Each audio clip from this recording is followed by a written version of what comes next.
În numele Tatălui și al Fiului și al Sfântului Duh. Iubiți frați creștini, astăzi, în Duminica după nașterea Domnului, se face pomenirea celor 14.000 de prunci uciși din porunca lui Irod. O mare grozăvie, nu?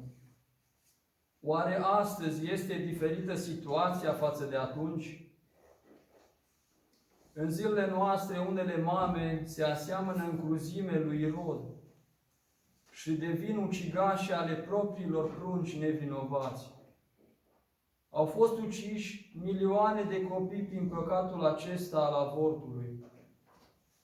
Avortul face ravagii în societatea creștină de astăzi. El formează cea mai mare crimă în fața lui Dumnezeu prin uciderea pruncilor din motive pământești.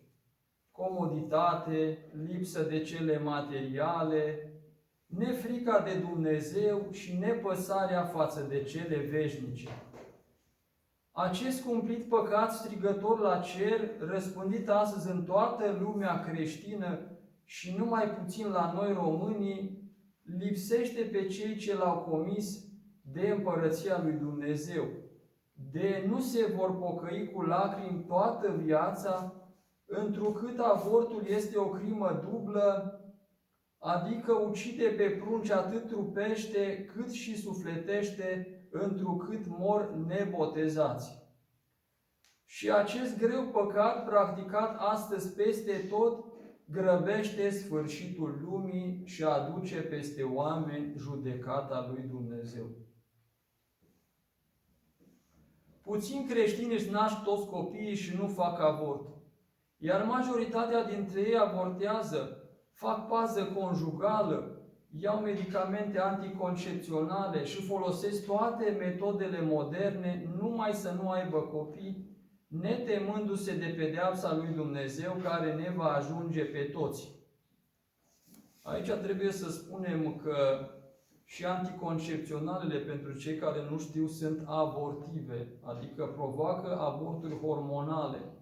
Vedeți, acum, sigur, e considerată o metodă modernă de a nu rămâne femeia însărcinată, dar să știți că femeile rămân însărcinate chiar dacă iau aceste pilule. Întrebați pe doctor și să vă răspundă cu mâna pe Sfânta Scriptură și o să vedeți că așa vă spun, ce vă spun eu acum. Femeia rămâne însărcinată, dar chimicalele acestea care sunt în aceste pilule fac ca femeia să piardă sarcina. Ele nu știu acest lucru, da? Și pe parcursul a 12 luni de zile, deci un an întreg, se pot pierde una, două sarcini. Gândiți-vă că ea poate pierde această sarcină, poate chiar când este în Sfânta Biserică, la slujbă, noi nu știm. Sau în altă parte, da? Și atunci, vedeți, toate femeile, din păcate, care au aceste pilule, nu se pot împărtăși cu trupul Domnului. Deci ele sunt oprite de la Sfânta Împărtășanie. Da? Pentru că, iată că se produc aceste avorturi și atunci doar după ce se opresc și mărturisesc acest păcat al lor, acestor pilule și iată acestor avorturi care se provoacă și sigur cu rugăciune, cu post, cu un canon, pot să se împărtășească. Sigur că aici la pachet intră și pilulele acestea, de exemplu, post-contact. Știți că unele rămân însărcinate și au o pilulă după și în termen de 48 de ore pierd această sarcină sau care au rămas însărcinate. Sigur și toate celelalte, steriletul și toate celelalte drăcovenii inventate și care sunt împotriva vieții. În ultimii ani, desfrâul s-a extins cel mai mult la elevii minori din școli, pentru că de aici vine avortul. Da? Dacă n-ar fi desfrâu, nu ar rămâne femeile însărcinate și atunci nu le-ar da diavolul această idee să-și omoare pruncii. Deci desfrâul acesta a cuprins elevii minori din școli, îndeosebi la orașe. Mai ales fetele până la vârsta de 14-16 ani cad victima acestui cumplit păcat datorită filmelor pornografice, lipsei de educație religioasă și îmbrăcăminte indecente. Se constată o adevărată explozie sexuală apocaliptică nemai întâlnită până acum la copii, care degenerează în tot felul de păcate străine tinerilor de până astăzi. De aceea nu puține fete minore rămân însărcinate și avortează, majoritatea dintre ele fumează, consumă droguri, stau prin cluburi și nimeni nu le învață frica de Dumnezeu. Nimeni nu le îndeamnă spre Hristos, spre biserică și spovedanie, iar părinții lor nu-și fac aproape deloc datoria. Toată lumea spune același lucru. Tinerele noastre fete nu mai ascultă de părinți. Mamele le lasă de capul lor, nu mai învață, zac în păcate și nimeni nu ia nicio măsură de protecție a tinerilor noștri copii. De ce tac mamele? De ce nu iau măsuri părinții copiilor? De ce nu învață îndeajuns preoții? De ce îngăduim această degradare satanică a copiilor noștri? Oare unde vom ajunge cu societatea semipăgână de astăzi? Vrem să fim la fel ca în Occident? Să nu fie. Acum aici, iubiții mei, să știți că pentru mine este foarte greu să spun toate aceste lucruri, dar ele se întâlnesc în realitatea de zi cu zi. Și noi, preoții, vom da răspuns foarte mare dacă nu i-am învățat pe creștini și nu le-am spus asta e bine, asta nu e bine, asta e păcat. Acesta e păcat foarte mare. Știm că organizațiile oculte și satanice din Occident, care nu cred în Dumnezeu, ne-au adus aceste urgii diabolice, care, ca să ne distrugă din fașă credința ortodoxă, morala creștină, evlavia străbună, legătura vie cu Biserica lui Hristos, ca să nu mai avem copii sănătoși, elevi cu frică de Dumnezeu, studenți eminenți și mame cinstite cu prunci în brațe. De aceea rar vedem tineri, băieți și fete la Sfânta Liturghie, la spovedanie și la Sfânta Împărtășanie. Da, vedeți, situația este destul de gravă. Și apoi ne întrebăm de ce trăim vremurile care le trăim, cu tulburările acestea politice, cu toate problemele acestea economice, pentru că s-au adunat foarte multe crime în spatele poporului creștin ortodox și a românilor. Pe internet, dacă veți căuta, veți găsi un film care a fost făcut de un doctor american și care se cheamă Strigătul Mut. Cei care nu l-au văzut și care desigur au tăria aceasta să poată să-l vadă, acest doctor american a fost fondatorul unei clinici de avorturi în Statele Unite și el însuși mărturisește în acest film că a făcut cu mâna lui 15.000 de avorturi, adică 15.000 de crime ale femeilor care veneau la această clinică pentru întreruperea sarcinii, pentru avortarea pruncilor. Și pe lângă cele 15.000, el mărturisește în clinica lui s-au mai făcut încă 60.000 de avorturi, probabil cu ceilalți medici care erau angajați în această clinică. Deci 75.000 de avorturi, recunoaște acest medic, sunt din vina lui și a medicilor din clinica pe care el a fondat-o. Vedeți, până la un anumit moment, în țările lumii era interzis avortul. Apoi o mână de oameni și în Statele Unite, pentru că vedeți de unde vin toate aceste nelegiuiri. Sigur, din Occident, din Statele Unite și din Europa aceasta care nu mai este cu Dumnezeu. În Statele Unite o mână de oameni s-au adunat și au întocmit o documentație pentru a cere instanțelor să legalizeze avortul. Au reușit acestea prin niște cifre false pe care le dădeau. Ei spuneau că se fac foarte multe aborturi clandestine și multe mame mor. Și ei măreau aceste cifre, mințeau acolo ca să poată să-și ducă planul la îndeplinire. A spus acest doctor în acest material, dacă îl veți urmări, o să vedeți, este cu subtitrare în limba română. Și înainte de a fi legalizat, se făceau în Statele Unite 100.000 de aborturi pe an. După legalizare s-a trecut de 1,5 milion, adică este o creștere de 15 ori a aborturilor respective. Da? Deci iată că poate spunem noi, e legalizată crima. Crima e legalizată, chiar dacă poate, o să vedeți și la noi în țară s-a întâmplat acest lucru, chiar dacă nu mai este pedeapsa cu moartea pentru cei care fac tot felul de nelegiuiri, care omoară alți oameni, care fură sau fac tot felul de grozăvii prin codul penal, nu mai există această pedeapsă, totuși există, iată, libertate la avorturi care este tot o crimă, adică este cumva o contradicție. În acest filmuleț, doctorul arată cum se realizează un astfel de avort. Deci îți trebuie inima tare ca să poți să-l urmărești. Da? Și mai spune acolo, sigur că probabil el s-a trezit la un anumit moment, pentru că la final mărturisește că ar trebui să găsim alte soluții, că nu sunt acestea cele, deci cumva cred că și-a dat seama de tot ce a făcut. Și el povestește că acolo, la acest filmuleț, a lucrat și un tânăr doctor care făcuse până la acel moment 10.000 de avorturi. Aproape că n-a fost în stare să termine montajul filmului, până la urmă a reușit și acel doctor tânăr să termine montajul filmului, dar a spus că din acel moment n-a mai făcut niciun avort. Probabil că și-a dat seama, pentru că pe film se vede pe ecograf, momentul în care se face acest avort, cum copilul se zbate și se trage și până la urmă, într-adevăr, este omorât. Tot așa mai este o femeie care era foarte susținătoare a avorturilor și a dreptului femeii și după ce s-a făcut acest film a zis că nu a mai spus nimic. Deci, iată, filmul acesta poate foarte mult trezi la realitate lumea aceasta adormită și toată mișcarea aceasta feminină care este pro-avort. În România veți găsi acest filmuleț pe internet pe mai multe site-uri și inclusiv pe un site al Asociației Pro-Vita, care știți că de ani și ani de zile susține viața în România și încearcă să mai salveze ce se mai poate salva pe aceste femei care rămân în însărcinare în diferite momente ale vieții. Nu toate să știți că sunt la tinerețe. Sunt femei care sunt căsătorite și unele cu stare și rămân însărcinate la a doua, a treia, a patra sarcină, au deja copii, dar nu mai vor să-i mai primească pe cei pe care i-a trimis Dumnezeu.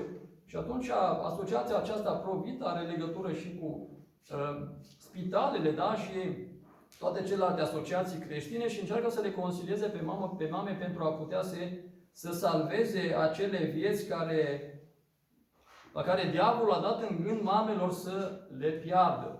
Vedeți, în spatele acestor grozăvii, acestor crime, să știți că este diavolul. Diavolul care face toate aceste nelegiuiri și vedeți, în Statele Unite și în Occidentul acesta care este deja tot mai mult fără Dumnezeu. Știți că în România există un părinte, Nicolae Tănase, la Valea Plopului, de ani și ani de zile salvează copii pe care mamele vor să-i avorteze, el le promite că îi ia pe acești copii și îi va crește doar să nu-i avorteze. Și prin așezământul acela pe care îl are acolo, a construit multe case și se ocupă de acești copii. Au trecut 2000 de copii până acum. Și poate și mai mult în documentația de unde am citit, sigur că a mai crescut numărul acesta. În urmă cu câteva luni am primit și eu un mesaj că mai aveau nevoie de ajutor, de bani, vedeți, să poată hrăni pe acei copii. Da? Deci, cel puțin să nu facă aceste crime mamele, desigur că e și păcatul lepădării acestui prunc, adică îl dai al cuiva să-l crească, tu trebuie să-ți asumi creșterea lui până este mare. Părintele Ioanichie Bălan considera că în ciuda faptelor rele pe care le-a făcut Ceaușescu, exista și una bună, pentru care fostul dictator trebuie apreciat.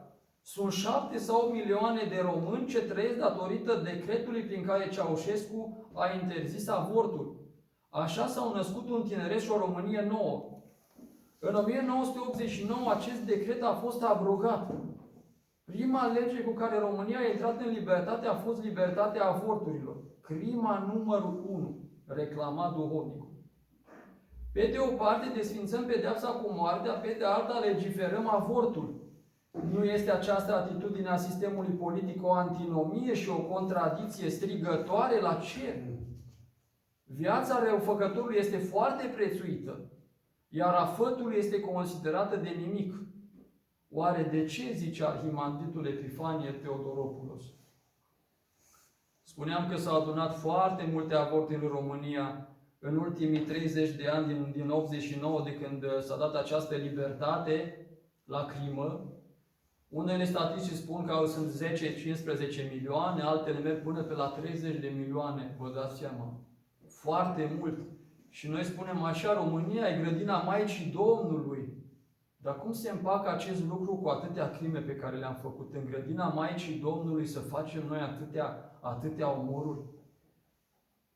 Și trebuie să ne gândim aici nu doar la mamele respective, ci și la tații care, vedeți, mulți dintre ei știau ce vor face soțiile lor sau femeile cu care au zămislit acești prunci și dacă au fost de acord. Și ei sunt părtași la această pruncucidere. Și desigur trebuie să punem aici toți medicii și asistentele care lucrează în aceste clinici și care fac aceste avorturi.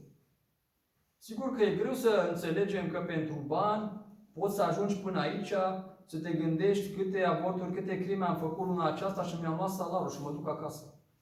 Ar trebui să facem foarte multă misiune aici, să îi lămurim și pe doctori și pe aceste asistente că n-au ce să lucreze în astfel de firme, în astfel de organizații în care fac crime, pentru că sunt părtași și ele la crimele respective. Își au salariul de pe aceste crime. Ca și cum ai angaja un asasin plătit să omoare pe cineva. Tu ești contractat, nu? Să omori pe cineva și ții un salar. Așa se întâmplă și în aceste clinici în care se fac aceste grozăvii. Sigur că dacă ne gândim în aceste milioane de copii avortați în România, câți ar fi fost medici, câți profesori, ingineri, preoți, câți ar fi fost ființi din aceștia? Noi nu mai avem. Ei s-au dus. Sigur că Dumnezeu lasă libertate oamenilor.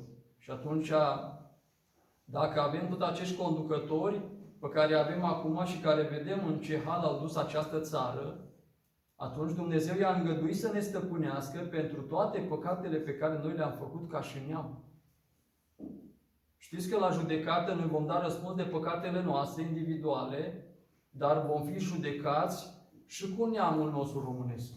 Și atunci trebuie să ne asumăm toate aceste păcate și să facem pocăință adâncă, smerenie și să plângem până la sfârșitul vieții pentru aceste milioane de copii, iată, care n-au văzut lumina zilei și care, nefiind botezați, nu pot merge în rai. Acești copii uciși vor sta în spatele porților cerurilor pentru a nu-i lăsa pe părinți să intre în împărăția lui Dumnezeu. Părintele Arsenie Papaciu spunea, găsesc uneori pe pomenice și prunci nebotezați. Noi putem pomeni cu numele puse acolo. Le-au pus ei nume, dar nu-s botezați. Și mă doare inima când se întâmplă așa. Trebuie să luptăm împotriva avorturilor. Avortul este crimă dublă, că se lipsesc copiii și de viața aceasta și de cea veșnică, fiind uciși înainte de botez.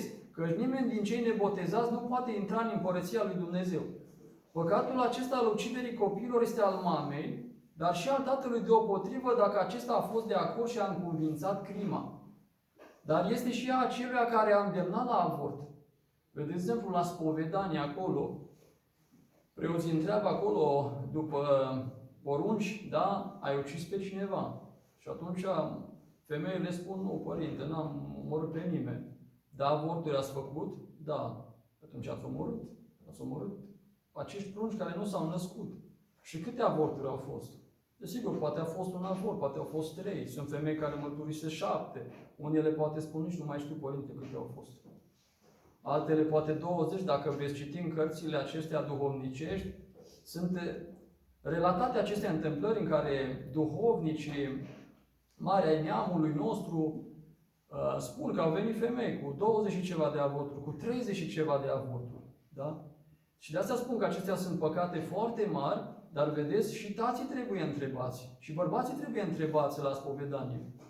Dacă soția dumneavoastră a făcut avort și dumneavoastră știați și ați fost de acord. Dacă nu a fost de acord, nu-i păcatul. Dacă a fost de acord și el îi părtași la aceeași crimă ca și soția și să facă canon ca și ea. Sau dacă, de exemplu, a îndemnat pe cineva la avort. Că sunt femei care n-au făcut avort, dar au îndemnat pe altcineva la avort și sunt și ele părtași. Și atunci sunt aceste întrebări. Ai sfătuit sau ai ajutat pe cineva să facă avort? Ai îndemnat, ai obligat sau ai fost de acord ca soția ta să facă avort? Sau poate fiica ta, că poate rămân fetele tinere însărcinate și părinții, cum să rămână la vârsta noastră, fata noastră e încă în școală, ne facem de rușine, află lumea și o îndeamnă să facă avort sau o duc chiar ei la clinică. Poate fata nu vrea sau poate stă în dubii la vârsta ei, că nu e încă coaptă la vârsta aceasta, la 16 ani, la 18 ani. Da? Și atunci ei o duc și fac. E sigur că e păcatul acesta care l-a obligat pe copil să facă acest avort. Spunea medicii și asistentele care participă la crimă. Câștigă salariu, cum ziceam, de pe urma acestor crime. Un avort are consecințe pe toată viața. Există femei la vârste înaintate care nu s-au obișnuit cu gândul omuciderii. Conștiința le acuză din ce în ce mai mult, chiar dacă acum sunt vârstnice și cu minți. Problema avortului e delicată și conștiința e foarte încărcată în privința aceasta.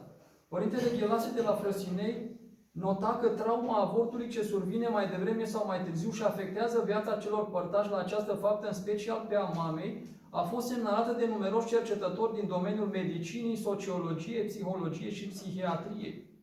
Pruncuciderea îl aruncă pe cel răspunzător într-un cont de umbră, pe povârnișul unui destin tragic marcat de tulburări psihofizice, din care numai Harul Dumnezeu, prin participare la tainele bisericii, îl poate scoate și reînnoi.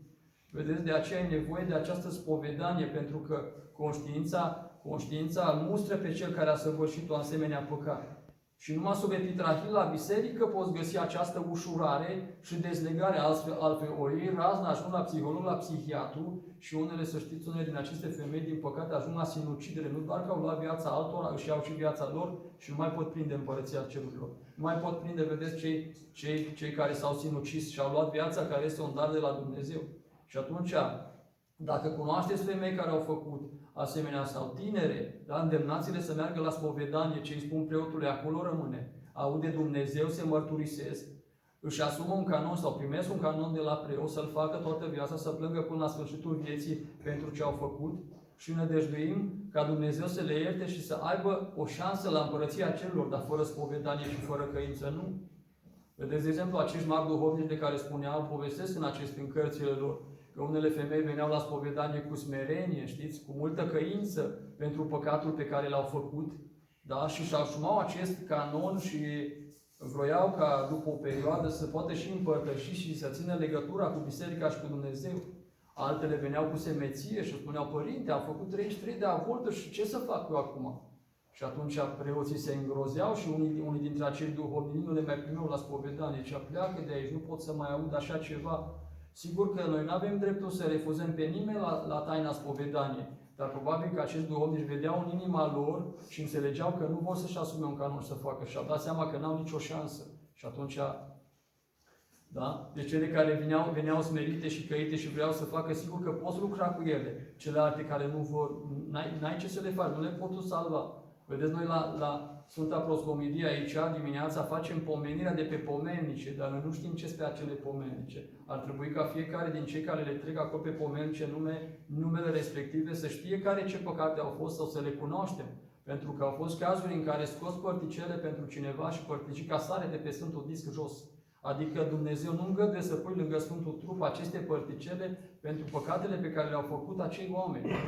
Tinerii care trăiesc necununați nu pot fi pomeniți la proscomidie. Da? Și mai sunt și alte cazuri în care nu putem pomeni și atunci trebuie să știm aceste lucruri, să-i spunem preotului, tată, aceștia trei necununați, îi pomenim la acatis, la alte slujbe ale bisericii, dar nu la proscomidie, să putem să scoatem acolo părticică și ei stau în această desfrânare, această modă care este acum. Și vedeți acum, aproape că nu mai sunt tineri care să se căsătorească feciori.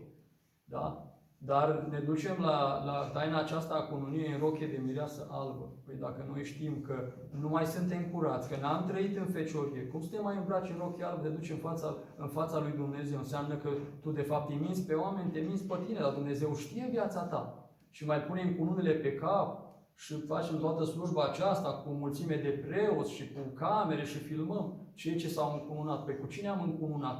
Trebuie să ne încununăm cu fecioria. Și de asta vedeți că până la căsnicie tinerii trebuie să poarte, să-și păstreze această feciorie. Și după ce s-au cununat, sigur, iată cum spuneam, fără anticoncepționale, fără toate drăcovenele astea. Câți copii vin? 2, 3, 4, 5, 7, 10, vedeți, pe vremuri erau 10, 15 copii și pe toți îi lăsau să vină. Sigur că nu se știa de toate aceste mijloace, se mai făceau și înainte avorturi, s-au făcut și înainte de 89, sigur clandestin. Dar acum când este la liber și te duci și te ajută medicul și asistentă, lumea în jurul tău și te rezolvă, între ghilimele, toți sunt împărtași la această chimă și familiile multe mai au 1-2 copii. Și atunci ne întrebăm de ce acești copii pe care îi avem poate nu ne ascultă, pentru că pe cei buni am omorât și am rămas cu cei răi. Sau de ce acești copii care au tot felul de boli, vedeți copii mici prin spitale cu cancere, cu leucemii, cu tot felul de boli. Dar cine să ducă păcatele neamului? Cine să ducă păcatele părinților? Sau poate dacă n-au făcut părinții, că nu toate familiile sunt avorturi. Poate sunt la bunici ceva, sunt la străbunici ceva, pe neam în spate. Și ele dacă n-au fost povedite și nu s-a făcut pocăință, nu s-au nu s-a făcut căință pentru ele. Sigur că ele se varsă mai departe și cineva pe neam trebuie să le ducă, să-și le asume acolo. Părintele Dionisie Ignat este întrebat așa: Părinte, în urma întâlnirilor pe care le-ați avut cu mirenii, care ați observat că sunt problemele cu care se confruntă familia creștină în ziua de astăzi și care ar fi mijloacele de a face față acestor probleme? Mai întâi să respecte dragostea dintre dânsi, zice Părintele. Și dacă nu merge, să se sfătuiască cu biserica. Vedeți că există multă sărăcie în zilele noastre. Între principalele probleme din zilele noastre se numără divorțurile și avorturile, zice Părintele. Părintele a trăit în Sfântul Munte vreo 70 și ceva de ani, da? Și a fost duhovnicul Sfântului Munte, un om la mari măsuri. Zice Părintele Dionisie: atunci n-ai temelie că ești creștin. Dacă te gândești la divorț, înseamnă că nu ești creștin. Sau să faci avorturi. Oare dă biserica vreo învoire cât de mică să faci avorturi? Sunt situații când, Doamne păzește, a murit copilul în pântece. Atunci să-l scoată doctorul, nu să faci avort. Sub niciun motiv, avortul e ucidere. Câți ani trebuie să nu te împărtășești când ai ucis? Dacă e sărăcie sau altceva, atunci, dacă e sărăcie și nu poți crește copilul, să trăiești în feciorie cu soția, ca frații. Și atunci ești împodobit de Harul Sfântului Duh și nici probleme nu ai. Deci asta e singura variantă corectă. Tu că nu mai vrei să ai copii, da? Atunci trebuie să trăiești cu soția ca frații. Nu mai trăiești trupește, dacă vrei. În rest, orice altă variantă, vedeți, duce până la urmă la avort. Orice altă variantă este cu păcat. Da? Și asta e singura variantă. Să poți să-ți controlezi acest trup, da? Că altfel, uite unde ne duce în iad. Pentru noi mai prețios sufletul și să ne gândim în fiecare clipă și ceas la sufletul nostru. Pentru că de el vom da răspuns în fața lui Hristos. Biserica, Ortodoxia, sub niciun motiv, zice Părintele, nu-ți dau voie să faci avort. Mulți soți vor să aibă parte de unire trupească și totuși să nu aibă copii. Și atunci folosesc fel de anticoncepționale sau ajung la avorturi. Starețul Paisia Gheorghitul a fost întrebat: Părinte, o oarecare femeie de 40 de ani care are copii mari este însărcinată în luna a treia. Bărbatul ei o amenință că va divorța dacă nu face avort. Starețul zice: dacă va face avort, vor plăti ceilalți copii cu boli și accidente. Astăzi părinții își omoară copiii prin avorturi și nu au binecuvântarea lui Dumnezeu. Mai de mult, dacă se năștea un copil bolnav, îl botezau, iar dacă murea, pleca îngeraș. Dacă părinții aceluia rămâneau cu alți copii sănătoși și astfel aveau binecuvântarea lui Dumnezeu. Astăzi însă părinții își omoară copiii sănătoși cu avorturile și țin în viață pe cei bolnăvicioși. Apoi aleargă în Anglia și America să-i vindece. Iar acești copii, dacă vor trăi, vor face familie și pot să dea naștere la alți copii bolnavi. În timp ce dacă ar fi făcut și alți copii, nu ar fi alergat atât de mult pentru unul, pentru cel bolnav și nu s-ar fi mâhnit atât de mult dacă ar fi murit. Căci ar fi plecat îngeraș de aici. Vedeți? Deci asta se întâmplă. Ceilalți trebuie să tragă acest păcat pe care l-au făcut părinții sau poate bunice sau pe neam. Avorturile încarcă nu numai pe părinți, zice Părintele Ghelase de la Frăsinei, ci adaugă și la zestrea crucea copiilor pe care i-au născut sau care îi vor naște. Astăzi asistăm la o creștere fără precedent a bolilor pe fond genetic. Numărul de îmbolnăviri de cancer la copii este într-o îngrijorătoare creștere. Păi de ce? E foarte clar, este explicat de ce, nu? Am citit la Sfântul Paisia Gheorghitul că Sfântul Paisia spunea că Dumnezeu a trimis un om în lume pentru a vindeca omenirea de cancer. Vedeți boala aceasta care e a secolului 21. Deci Dumnezeu a trimis pe cineva să salveze pe oameni, să-i vindece, dar oamenii l-au omorât. Câte mii de embrioni mor în fiecare zi? Avortul este un păcat înfricoșător, este o ucidere și încă una mare, căci copiii mor nebotezați. Părinții trebuie să înțeleagă că viața începe în clipa zămislirii. Starețul Paisia Gheorghitul povestește: într-o noapte Dumnezeu a îngăduit să văd o înfricoșătoare vedenie, care mi-a arătat care este soarta acelor copii. Era noaptea spre marțea luminată, aprinsesem două lumânări în două tinichele, așa cum obișnuiesc să fac, chiar și atunci când dorm, pentru cei ce suferă sufletește și trupește, vii și morți. La ora 12, în miezul nopții, în timp ce rosteam rugăciunea lui Isus, văd un ogor mare înconjurat cu un gard de zid, semănat cu grâu, care abia începuse să crească. Eu stăteam în afara ogorului și aprindeam lumânări pentru cei morți pe care le lipeam de zidul împrejmuitor. În partea stângă era un teren viran plin de stânci și văgăuni care se mișcau mereu din pricina unui vuiet puternic, alcătuit din mii de țipete sfâșietoare care îți rupeau inima. Chiar și cel mai împietrit om s-ar fi umilit dacă le-ar fi auzit. În timp ce sufeream din pricina acelor țipete sfâșietoare și mă întrebam de unde provin și ce înseamnă toate acestea pe care le vedeam, am auzit o voce spunându-mi: ogorul cu grâu, care încă nu a dat spic, este cimitirul cu sufletele morților care vor învia. Iar în locul care se cutremură de țipetele sfâșietoare se află sufletele copiilor care au fost omorâți prin avorturi. După această vedenie mi-a fost cu neputință să-mi revin multă vreme, din pricina marei dureri ce am simțit-o pentru sufletele acelor copii. Nu am putut nici măcar să mă odihnesc după aceea, cu toate că eram istovit de oboseală. La Leningrad trăiau doi medici, soț și soție. El era profesor, iar ea docent, șeful spitalului de ochi. Și fiind un medic bun, multora le-a întors vederea. În toți anii celui de-al doilea război mondial au fost pe front. Soțul vrea foarte mult să aibă copii, dar ea nu voia și a făcut 18 avorturi. În final, soțul a părăsit-o și și-a găsit altă femeie. Întorcându-se de pe front în Leningrad, ea nu reușea să-și găsească un serviciu și nici locuință nu avea, fiindcă apartamentul a fost înscris pe numele soțului, iar fără a avea înregistrare nicăieri, nu te angajează la lucru. Trebuia domiciliu, da? S-a trezit deci în stradă fără mijloace de existență. Ca membru de partid a mers la organizația de partid a orașului, dar nici acolo nu au ajutat-o. Atunci ea a hotărât să se sinucidă. Vedeți ce face diavolul? Te aruncă din lac în puț. Întâi te duce să faci aceste păcate mici, tot mai mari. Iată, a ajuns, a făcut 18 avorturi. De vina diavolului, deci el e de vină, da? Așa. Și după aceea, iată, a dus-o în situația aceasta, fără serviciu, soțul a părăsit-o, s-a dus la alta și i-a venit gândul să se sinucidă. Să-i piardă și viața ei, vă dați seama. Mergând într-o astfel de predispoziție întunecată pe stradă, a întâlnit o cunoștință de pe front. Aceea a întrebat-o cum o duce și aflând necazurile ce au ajuns-o, i-a spus că în Virița trăiește un bătrân care multora le-a ajutat și care descoperă viitorul. Vedeți, aici fac o paranteză de la această relatare. Noi ar trebui să vedem în jurul nostru pe oamenii care, din diverse motive, ajung să aibă o depresie.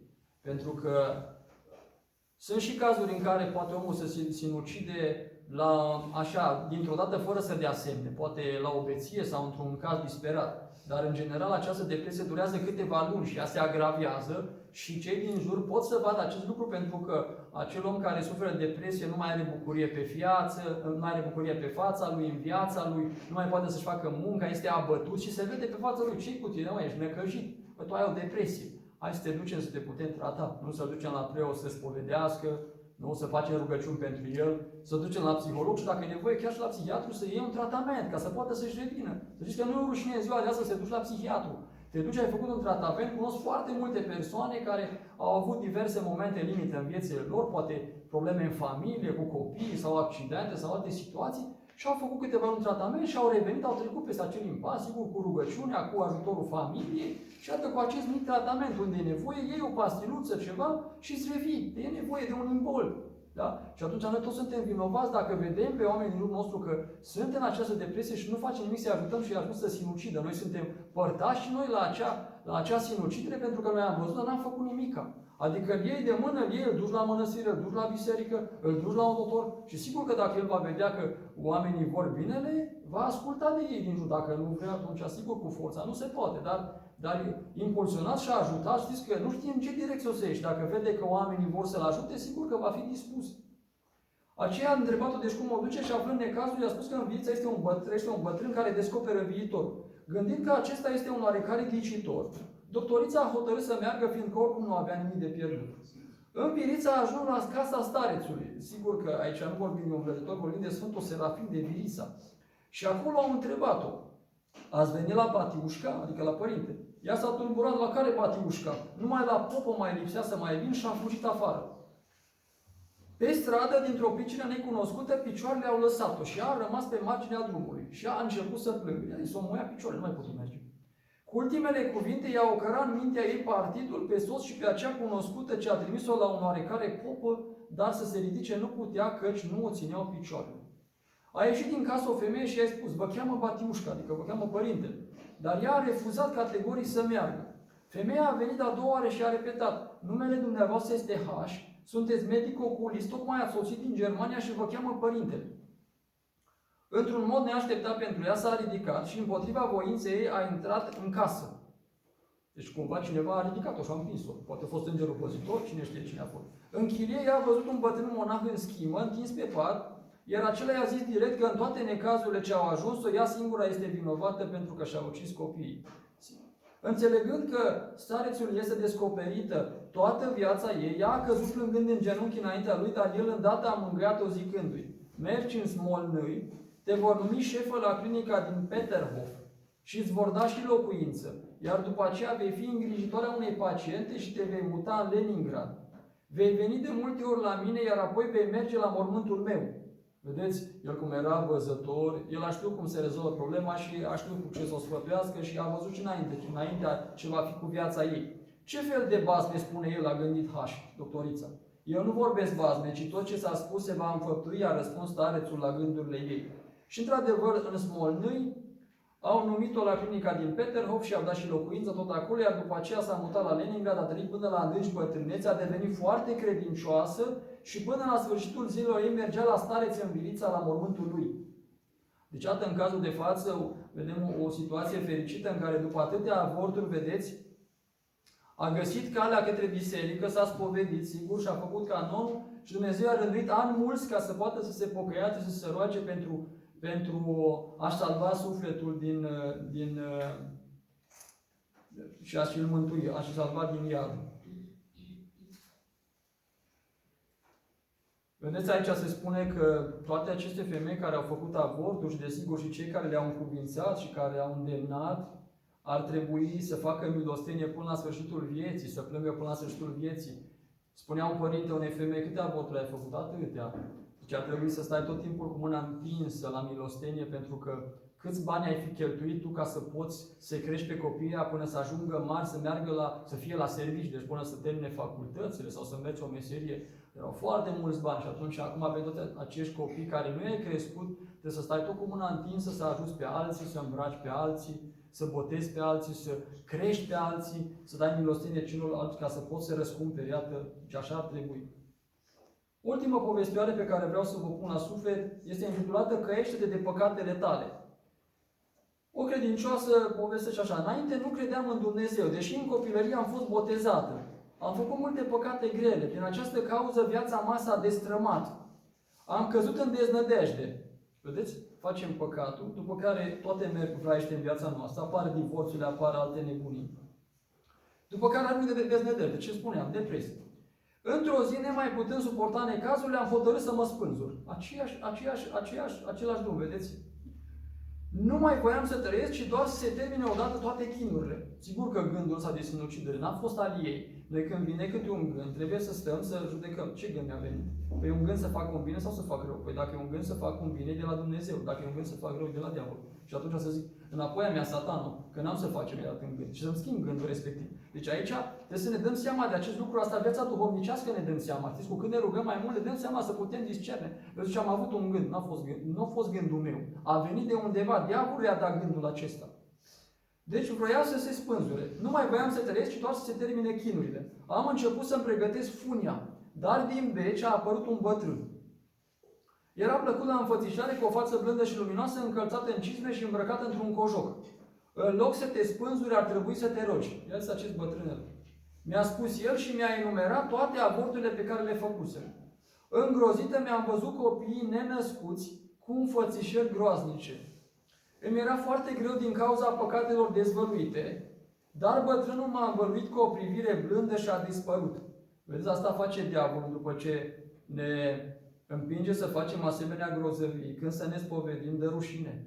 Să nu poți să spui acele lucruri, deși nu le spui de față cu alți oameni. Tu le spui de față doar cu preotul, care este și el doar o unealtă. Da? Tu de fapt le mărturisești lui Dumnezeu prin preot. Da? În taina aceasta spovedanie. Nu le spui în mijlocul bisericii sau în piețe. Sigur că cele care au curajul ar putea să zică, de unde eu am făcut așa ceva în viața mea, voi tinerilor să nu faceți. Ar trebui să meargă prin școli, să se facă să facă această misiune încât să salveze pe altele care ar putea ajunge pe aceeași cale ca și ea.